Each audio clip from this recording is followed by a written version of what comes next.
The wind scraped across the open desert like a whisper made of sand and grief. Daniel Rourke, known across the frontier as the Lonely Ranger, rode silently under the rising moon, the reins loose in his tired hand. His horse, Dustfall, snorted as if feeling the same weariness that tugged at Daniel's bones. Long days of travel had etched shadows under his eyes, and long years of regret had carved deeper ones inside his heart. He was a man who once had a family, once had laughter in the house, once had a future he believed in. But all that disappeared the night his brother, Nathan, was taken by a band of renegade settlers who blamed the Rourkes for siding too often with the Apache tribe. Daniel's father had been a peacemaker, a man who spoke both languages and walked both worlds. Daniel inherited that role, though it cost him more than he ever admitted. When Nathan died, the family broke. His mother left the ranch, his father stopped speaking, and Daniel became the one thing he never wished to be, alone. The moon broke through the clouds, illuminating the scattered brush and the silhouette of the distant hills. Daniel had planned to camp near the river that night, but Dustfall suddenly halted, head jerking upward, ears twitching in alarm. Daniel narrowed his eyes. Something was wrong. He slid off his saddle, boots crunching softly against the dry earth. The desert at night was usually a song of crickets and soft rustling wind, but tonight, it felt muted, watchful. Dustfall refused to move. Daniel took a step forward and then he saw it. A tree stood crookedly near a ridge of rocks, its branches twisted as if shaped by old storms. And from the lowest limb hung a figure. Small. Motionless. Suspended by a rough rope. Daniel's heartbeat slammed against his ribs. He ran. The world narrowed to the sight of bare feet dangling above the ground, the dim outline of long black hair drifting in the wind, and the carved wooden sign tied around her neck. Daniel caught the body around the waist, lifting to relieve the weight from her neck, and his fingers shook as he cut the rope with his hunting knife. She fell into his arms, light, limp, but warm. She was alive. Daniel exhaled shakily and laid her gently onto the ground. Her face was bruised, her lips cracked, and there was dried blood along her temple.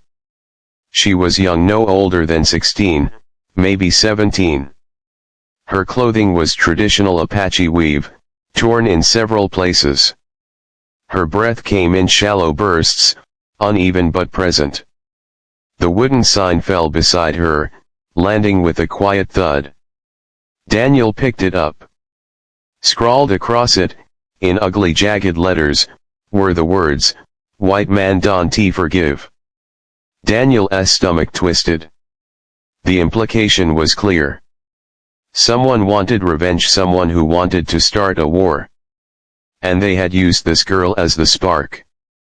He looked into the dark horizon, sensing eyes in the shadows, watching, judging. "Who did this to you?" he whispered, though he knew she couldn't answer yet. He tore off his neckerchief, dipped it in the water flask, and pressed it gently against her face. She flinched, barely conscious. "You're safe," he murmured. "I've got you." Her eyelids fluttered, revealing dark, frightened eyes. She stared at him as if unsure whether he was real, whether he was enemy or savior. She tried to speak, but no sound came out. Only pain. "Don't talk," Daniel said quickly. "We need to get you out of here." He lifted her into his arms, and Dustfall lowered his head, as if understanding the gravity of the moment. Daniel placed her carefully across the saddle, holding her steady with one hand as he mounted. As they rode toward the riverbank campsite, Daniel felt an old ghost rise inside him, fear mixed with anger, mixed with the familiar ache of responsibility. He had spent years trying to avoid conflict, trying to stay invisible, but trouble kept finding him. And tonight, trouble had found him in the form of a girl caught between two worlds and a message written in hatred. When they reached his small camp spot, Daniel spread out his bedroll and laid her gently upon it. The fire he started flickered into life, casting an orange glow across her bruised features. She looked even younger in the firelight. Too young to carry the weight of violence. Too young to be part of the burning hatred that simmered across the land. She stirred again, whispering something faint and trembling. Daniel leaned close. "Don't leave," she breathed. "I want tea," he answered softly. For hours, he tended to her. Cleaned the wounds. Gave her sips of water. Watched her breathe, afraid each breath might be the last. Her fever rose slightly, but she held on to life with stubborn grit.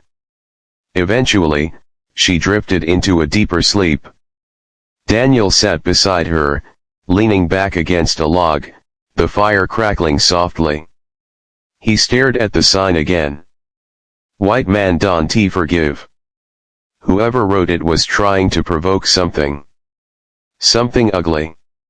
Something deadly. Daniel knew all too well that tension between white settlers and the Apache tribe had been rising. One spark could ignite a wildfire. And someone had chosen this girl as that spark. Daniel rubbed his temples. He needed to ask her who she was. What happened? Who had done this? And, perhaps most importantly, why she had been left where he would find her. Because that's what gnawed at him the most. She wasn't hung high in a tree deep in Apache land. She wasn't found by a passing patrol or a group of settlers. She was left barely alive in a place only someone familiar with Daniel's usual routes would know. Someone wanted him involved. Someone wanted the lonely ranger to be the center of the storm. A twig snapped in the darkness. Daniel jerked upright, hand on his revolver. The wind picked up, but he heard it a whisper of movement, too deliberate to be an animal. Daniel scanned the shadows beyond the fireline. The girl stirred again, murmuring faintly. Another sound closer. "Show yourself," Daniel said harshly into the night, his voice cold, steady. Silence. Then a low, distant whistle echoed through the trees. A signal. Daniel felt his pulse spike. He stood, gun drawn. But no one stepped forward. No attack came. Only the whistle, fading as if carried away by invisible hands. When it ended, Daniel stood frozen for several long seconds. Then a soft gasp came from behind him. He spun around. The girl was awake, barely but awake. Her eyes were wide and terrified. "That sound means danger," she whispered hoarsely. Daniel crouched beside her. "Who's out there?" She swallowed painfully. Her lips trembled. "You, in danger," she whispered. "They follow you." Daniel felt a chill crawl down his spine. "Who's following me?" She closed her eyes, gathering strength. "Men, who kill my family, want blame Apache, want start war." She breathed. "They hang me, so you find me." Daniel felt his blood run cold. This wasn't random. This wasn't an accident. This was a setup. The girl coughed, body shaking. Daniel supported her, steadying her gently. "Easy," he murmured. "You're safe now." She clutched his shirt weakly. "My name." "Tala." "Tala," he repeated gently. "I'm Daniel." Her fingers tightened as she whispered, "They, coming back." Daniel's jaw clenched. If this was true, then the men who staged her hanging were still nearby waiting, watching, preparing. And if they wanted a war, they would stop at nothing to start one.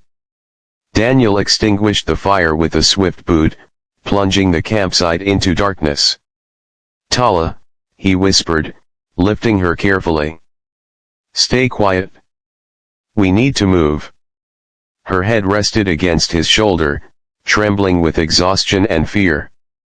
In the darkness behind them, something moved. And Daniel knew this night had only just begun. Daniel moved swiftly but silently, holding Tala against his chest as Dustfall stepped carefully over the uneven ground. The moon had dipped behind a cloud, blessing them with darkness. The desert stretched wide and still, but Daniel felt the presence of unseen eyes. Somewhere out there, men waited, men who had used Tala as bait and wanted him dead. Tala breathed weakly, her fingers curled around his shirt. Every few steps, she trembled. Daniel tightened his hold. "We'll find shelter," he whispered. "Hold on." He guided Dustfall along the narrow riverbed, deeper into the shadows of a low canyon carved by years of water and wind. The walls rose on either side, jagged and cold.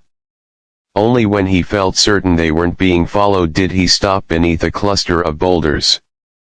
There, hidden by the rock's natural overhang, he set Tala down gently. Her eyes fluttered open. Even in the faint moonlight, fear was etched clearly across her bruised face. "They want to stop," she murmured. "They want you blamed. They want the Apache blamed. They want blood to run." Daniel knelt beside her. "Who are they, Tala?" Her breath shuddered. She hesitated, as if naming them might summon them from the darkness. "Men from the settlement, men who hate my people," she whispered. "Their leader, name is McGraw." Daniel's jaw tightened. A cold pressure built in his chest. "Elias McGraw." She nodded weakly. Daniel stared at the canyon wall, fighting the surge of emotion that bolted through him. Elias McGraw was a name he had hoped never to hear again.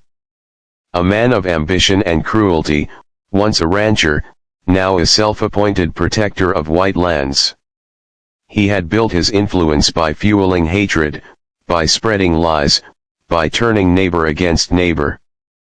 And worse, McGraw had been there the night Daniel's brother died. The night everything changed. Daniel clenched his fists.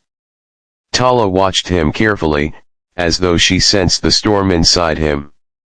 He said, "People will believe anything, if fear is strong," she whispered. "If they find me dead, hanging, with that message. They'll blame the Apache," Daniel finished bitterly. "And McGraw starts his war," she breathed. Daniel sat back against